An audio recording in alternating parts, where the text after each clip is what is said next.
This episode of Mini Scroll is brought to you by Sunrise, a startup festival by Blackbird, and we are recording this episode live from the festival at CarriageWorks in Sydney.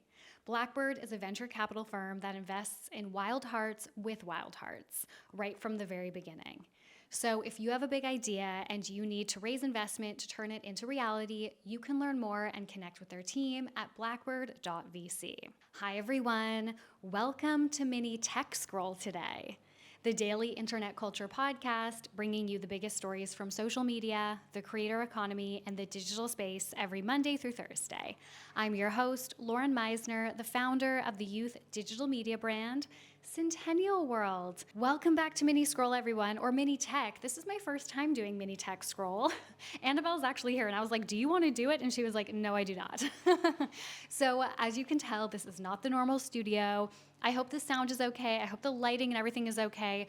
We're in like the media green room. So yeah, hopefully everything is okay, but it's very cool to be here live on the ground from Sunrise. I'm doing several talks today, like I've already told you guys all about. So I'm filming this first, I'm recording Mini first, and then we're getting straight into it, and I can't wait to tell you guys all about it tomorrow. So before I get into it, please remember to rate, review, and subscribe. We're getting close to 10,000 subscribers on YouTube, so please remember to subscribe on YouTube. All right, the first story that I have for you guys today is that Instagram has officially launched edits. Okay, so Annabelle did report on this when it was announced, but Instagram launched its own app to rival CapCut. According to the blog post published on April 22nd on the creators.instagram blog, quote, "Today we're launching Edits, a new video creation app designed for creators. Instagram exists to help people express their creativity, and we want to build the best creative tools to help you do this, not just on Instagram or Facebook, but on any platform." Much like CapCut, Edits will allow users to create different projects as well as incorporate different editing features ranging from AI tools that turn pictures into video to background replacement technology. That'll actually be really cool. According to Reese Rogers for Wired, much like Threads, you have to use your Instagram account to log into Edits, which in his words, quote, "is frustrating but not shocking." Quote, "Again, Meta's purpose for the app is not to spur video creation in the abstract. Rather, it's a tool specifically made to help people make content to post on Reels," he continues. There are a few key differences between Edits and CapCut. For instance, Edits doesn't have a subscription option. Okay, so this is obviously an attempt to compete with TikTok, given that its future seems unpredictable in the United States. But it's also especially interesting given that Meta is embroiled in the antitrust lawsuit, which again, Annabelle also reported on last week, that claims that the company has monopolized, quote, "personal social networking services." So obviously, this is different, but still interesting to give kind of that broader context. I just can't get over how every single platform is just trying to be each other. Like, just stay in your lane. There's enough room for everyone if we just stay in our lanes. Do you really need more users? Do you really need more money? The next story that I have for you guys is a trend piece, and that is that a, quote, "fantasy Pope League" is going viral on TikTok. Obviously, when a public figure passes away, the internet goes a little bit insane. I reported, I think it was last week, that there are rumors, memes, that the Pope is going to be reincarnated as Trisha Paytas' baby. But now we have a new trend related to the Pope passing away.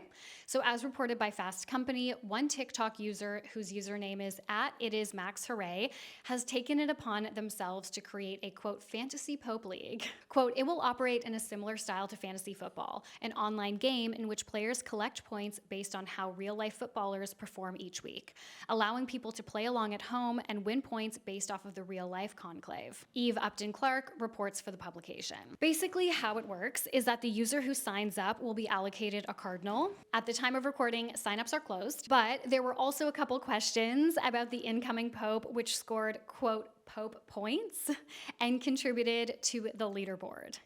In a follow-up video by the creator, he announced that over 2,000 people signed up to the league in the first day. Since then, thousands of emails have been sent out to participants. This is just such a chronically online way to react to a world event. Like, no one can take anything seriously. Honestly, my whole For You page is talking about the Pope and like the process of it. And I saw one TikTok user compare it to like Drag Race, and it was so funny. Okay, the last story that I have for you guys today before we have our very cute and exciting founder interview is that a team of researchers from the University of Zurich reportedly used AI bots on the r/Change My Views subreddit to examine whether these bots could change people's minds. For context, this study was reportedly unauthorized, so keep that in mind. Pulling from reporting from 404 Media, these bots made thousands of comments, pretending to be anyone from a victim of sexual assault to a person of color who didn't support the Black Lives Matter movement. Quote, in total, the researchers operated dozens of AI bots that made a total of 1,783 comments in the r/Change My Views subreddit, which has more than 3.8 million subscribers over the course of 4 months. The researchers claimed that this was a, quote, very modest and, quote, negligible number of comments, but claimed nonetheless that their bots were highly effective at changing minds. Jason Kobler reports for 404 Media. So the study was revealed last weekend by moderators in this subreddit. The post reads, quote, the CMV mod team needs to inform the CMV community about an unauthorized experiment conducted by researchers from the University of Zurich on CMV users. This experiment deployed AI-generated comments to study how AI could be used to change views.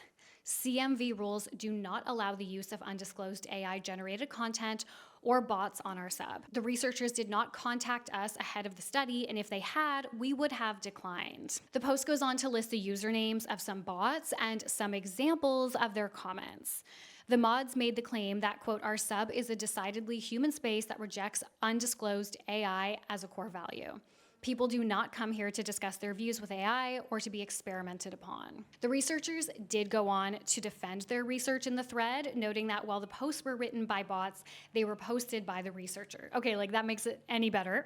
As noted by Kobler, the researchers also added that, quote, 21 of the 34 accounts that they set up were shadow banned by the Reddit platform by its automated spam filters. The chief legal officer of Reddit, Benjamin Lee, has gotten involved. He has commented on the mods post in the subreddit saying, quote, we are in the process of reaching out to the University of Zurich and this particular research team with formal legal demands.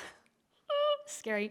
The situation is obviously like a massive breach of privacy and feels completely unethical, as these users did not and could not consent to being involved in the study. Undisclosed AI-generated content and communications are already such a significant concern, and one that we've obviously discussed before, but I don't think we've ever seen such like a blatant violation of public trust until now, or at least one that I know of. Beyond the fact that users could not give consent, one of the most alarming aspects of this situation is how convincingly some AI bots can mimic human behavior. So convincingly, in fact, that they can influence real opinions and debates, which was obviously kind of what they were trying to study. And it really raises urgent questions about what these models are trained on, because if they can do this, the source of their information is extremely important. On top of this, it also begs the question of what will happen if malicious or biased actors are using such tools to push out a message.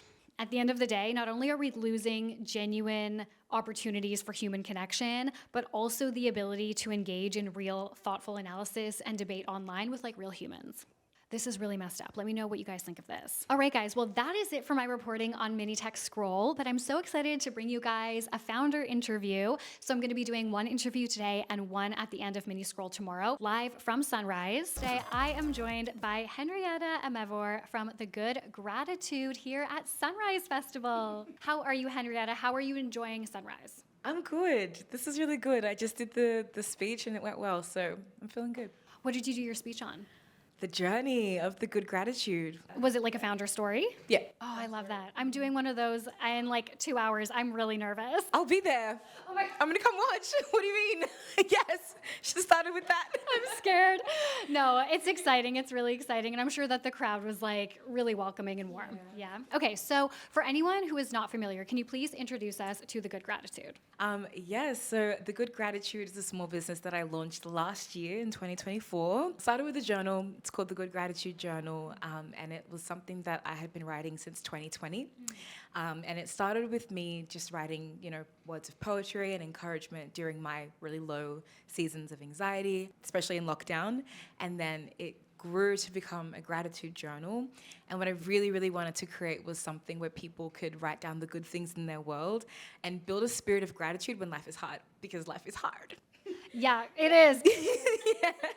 So then, it grew from the journal. We launched it in April last year, April 15th last year. Oh my God, so only like a year ago. Only a year ago. Yeah. Yeah. Already speaking at Sunrise. That's amazing. Okay, so tell me about how you got to launching the journal. Yes. Okay. So I have amazing friends who helped me create a launch party. We did a launch party in Sydney at Uno Studios in Alexandria. We had an incredible panel of amazing people who were speaking about their gratitude in their life. And we sold out that event, which is crazy. It was about 200 tickets that were taken. It was a free event, but 200 tickets. We hit capacity. We did that in Sydney, and it was just an amazing night. My brother performed, my sister DJ'd, Little Lagos, a Sydney restaurant, they catered. It was great. Dash drinks on the drinks. Thank you for the sponsorship. Wow, like you got it together. We got it together, and then we did another one in Melbourne as well. But that's just kind of the power of community. Like, people have really gotten around the good gratitude, and like that's just, it's made it what it is. Yeah, that's beautiful. Okay, I love that. So tell me about your biggest challenges so far. I know you're kind of early in your journey, but I'm sure that you are up against those challenges. Yes, yeah. Honestly, and I spoke about it in my talk just then, but I think the biggest thing so far has been just like a mental battle of anxiety and imposter syndrome, and that feeling of being cringe, because so much of this is so forward facing. Yeah, I get in my head. And that's why I journal a lot. Like, what if it's in my head? Yeah. I mean, you're practicing what you're preaching. So. Yeah. So I think that's been actually really quite difficult. It's just like that process of, girl, get out of your head. Don't make it about you. Like, yes, you have to film your TikToks and you have to put yourself out there. People love it, like, don't, I guess, cut it off before it has the chance to thrive, kind of thing. So it took me a while to get over myself, just to like put myself out there, and I'm still learning. Yeah, I find the same because I own like this media brand. So amazing. Oh, thank you. So incredible. But I have like the craziest imposter syndrome too. I'm just like, okay, everybody is gonna find out that like I have no idea what's going on. Yeah. And like I can't believe I was asked to do a founder story. I'm like, I feel like a fraud. Like I can't stand up there and talk about how good my business is. Like everything sucks. Like But then in reality, all of us are like looking at you like, yes, Lauren. 100%, like nobody knows. And that's, I think, the longer that I've done this, and I've done it for about 5 years now, is the more I realize like everyone feels the exact same way. So there are obviously a lot of journals on the market. Tell us what makes yours so different, and like, how did you get here to Sunrise? Like, how is it popping off? Amazing question. Yes, because mine's no kidding. I mean, you could say it. Yours is the best. It's the best. Honestly, it was made with a lot of heart, a lot of intention, and like all the detail. Like everything was accounted for. I worked on it with a good friend of mine who's also a licensed psychiatrist, and so I had his eyes on it as well. I had friends who were also designers look over the design. When you go through the journal, you go through 9 different pillars of gratitude, and that's contentment, self-love, joy, empathy, truth, recognition, appreciation, hope, and patience. And there's a definition to read when you start the pillar. You've got 2 questions in the morning and 2 questions in the evening. In the morning, you write 3 things you're looking forward to in your day, and then in the evening, you write about 3 things you were grateful for. There's an affirmation. In the back, there's 10 pages to think it through. So if something's worrying you, you write about what's worrying you, and then you reframe your thoughts by writing about what you can control and what's working well. And I put that in there because I'm like, I need that. Yes. Like, just when I'm overthinking, I just need to put pen to paper and just think about what I can control and what's working well. So I put that in the journal, and then there's more space in the back for just free journaling as well. And there's a pen holder. Just remembered a question you asked before. You said, how did I get to Sunrise? Blackbirds, they do a really great program called Protostars, and they give $1,000 to young people to work on their passion project. So just like plug that if you're someone who needs money to start your passion project, because that was something that really stopped me. Blackbirds, Protostars. So did they help you? You got one of their grants? I got one of their grants last year, yeah, and then they invited me to come and speak at this, yeah. Oh, that's amazing. No, they really like champion just founders of all different, I guess, industries, which is so unusual for a venture capital firm. Yeah. Typically you think it's very like tech focused, and yeah, it's been really cool being kind of taken into this little community now with them since like getting involved with Sunrise. Yeah, no, you're so right. And like even our session just then, it was like me doing gratitude journaling, somebody else doing dance, another person building a drone.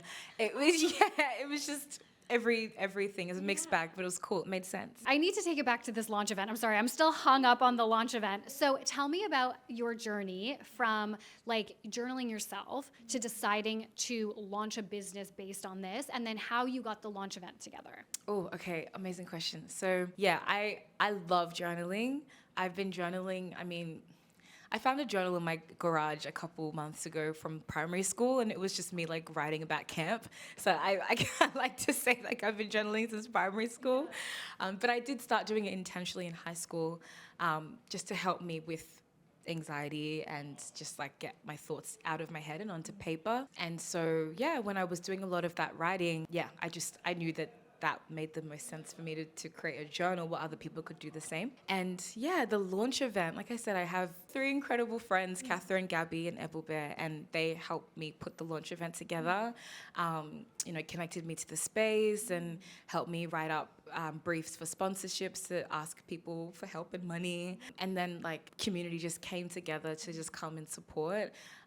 Jordan and Deb, who work at Uno Studios, they were just like, yes, from like the moment that I met them, they were just like, yeah, come, you can host the event here. My sister, unpaid recruit, she DJ'd, yeah. No, literally, that's like my brother has been living with us. He's been doing his working holiday because I'm from Canada originally. And he's been doing his working holiday, and like anything we do for the business, like he helps with the podcast, he helps with our events, like he helps with anything. I'm like, free labor. Yeah. Like actually, it's the best. Yeah, so it's just a lot of help from incredible people to like bring my vision to life. What has the journey been like then this past year? So you launched, and then tell me about what's happened. Did you have a job when you launched, like a full-time job? And are you doing that job still? Are you doing this full-time? Yes, okay. She's so good. I'm just so curious. So to be fair, at the time I was doing uni. I was at uni, I was doing international relations and international and global studies.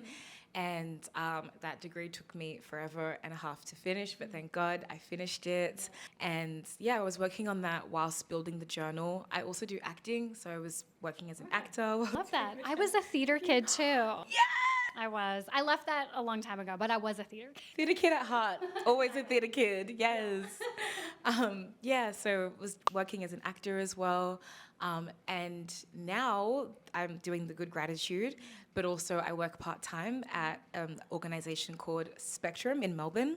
And they are a community migrant resource center that welcomes refugees and migrants when they first arrive in Melbourne, and like connects them to support like Centennial and Medicare, and just helps them get settled in Australia. What do you see for the future of the Good Gratitude? Like what's your like long-term like dream goal for it? Honestly, my biggest dream is to have this sold in stores. So right now it's online, e-commerce, but next step is to have it in stores. We run an event called Multiply the Good, and it's like what our launch events were, except not a launch this time. Panel discussion about gratitude and DJs, good food, good vibes, non-alcoholic drinks, just catching a vibe surrounding gratitude. Would love to do that annually if I can, if I have the money to do it. Yeah, I love that. Yeah, and not just limit it to Australia, but multiply the good in New York, multiply the good in London, multiply the good in Canada. Watch it grow, and even, launch another book maybe one day, and yeah, watch it grow. You have already done so much in such a short amount of time. Like, you should be so proud of yourself. This is so cool. Before we leave, where can people find you, and where can they buy the Gratitude Journal? Okay, so you can find me at itshenrietta.a on Instagram, and you can buy the journal at www.thegoodgratitude.com, or you can follow us on everything at With Gratitude. Thank you so much for listening. Please rate, review, and subscribe. Reminder that High Stakes will be up tomorrow. If you guys are waiting for it to be on the RSS feed, I mentioned this before, but some people have been like, where's High Stakes? If you guys listen to the pod, they have their own separate RSS feed. We just put the first episode on our feed to like drive you guys there. So yes, go subscribe to them, show them some love. I love you guys, and I will talk to you tomorrow. Bye.